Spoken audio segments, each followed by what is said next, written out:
അങ്ങനെ ഇന്ന് എൻ്റെ ഡ്യൂട്ടി കഴിഞ്ഞ് ഞാൻ നേരെ അടുത്തുള്ളൊരു കടയിൽ കയറി ബിരിയാണി കഴിക്കാൻ മോഹമായതുകൊണ്ട് ബിരിയാണിയും വാങ്ങി നേരെ റൂമിലേക്ക് പോവാം. സാധാരണയായിട്ട് രാവിലെ ഞാനിപ്പോൾ ബ്രെഡും പീനട്ട് ബട്ടറും ആയത് കാരണം ഉച്ചയ്ക്ക് ഇച്ചിരി ഡാർക്കായിട്ട് കഴിക്കും. അതുകൊണ്ട് ഞാൻ വിചാരിച്ചു ഇന്നും ബിരിയാണി വാങ്ങാമെന്ന്. ഞാൻ 2 ദിവസം മുന്നേ ഈ കടയിൽ നിന്ന് ബിരിയാണി വാങ്ങിയിട്ടുണ്ടായിരുന്നു.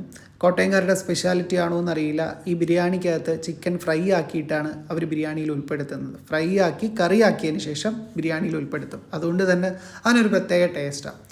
150 രൂപയാണ് വില. എന്നാലും നമുക്ക് കഴിക്കുന്നതിൽ ഒരു കോസ്റ്റ് വെർത്തായിട്ട് എനിക്ക് തോന്നി. എനിക്ക് എന്താണെന്നറിയില്ല, ഇവിടെ എനിക്ക് ബിരിയാണിയുടെ കിട്ടിയത് കോവയ്ക്ക വിഴുക്കുരട്ടി ആയിരിക്കും. ഊണിൻ്റെ കോവയ്ക്ക വിഴുക്കുരട്ടി മാറി ബിരിയാണിയിൽ ഇട്ടതാണോ എന്ന് എനിക്കൊരു ഡൗട്ടുണ്ട്. എന്നിരുന്നാലും ഒരു കോമ്പിനേഷൻ അല്ലേ എന്ന് വിചാരിച്ച് അതങ്ങ് ട്രൈ ചെയ്തു.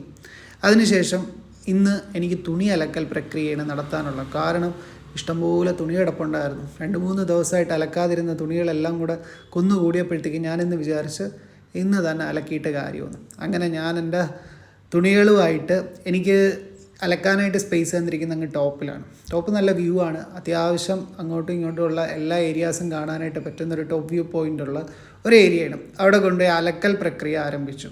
എന്താണെന്നറിയില്ല, സർഫിലിട്ട് വച്ചിട്ട് പോയത് കൊണ്ടാണോ എന്നറിയില്ല, അത്യാവശ്യം അഴുക്കുകൾ ഒരുപാട് കഠിന പ്രയത്നം ഇല്ലാതെ തന്നെ ഇളവുന്നുണ്ടായിരുന്നു.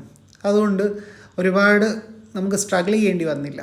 അങ്ങനെ ഒരുപാട് തുണികളുണ്ടായിരുന്നു അത്യാവശ്യം.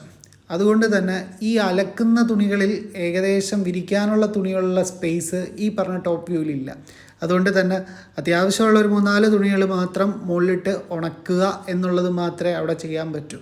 പിന്നെ ചെയ്യാൻ പറ്റുന്നത് റൂമിൽ കൊണ്ടുവച്ച് ഉണക്കുക എന്നുള്ളത് മാത്രം.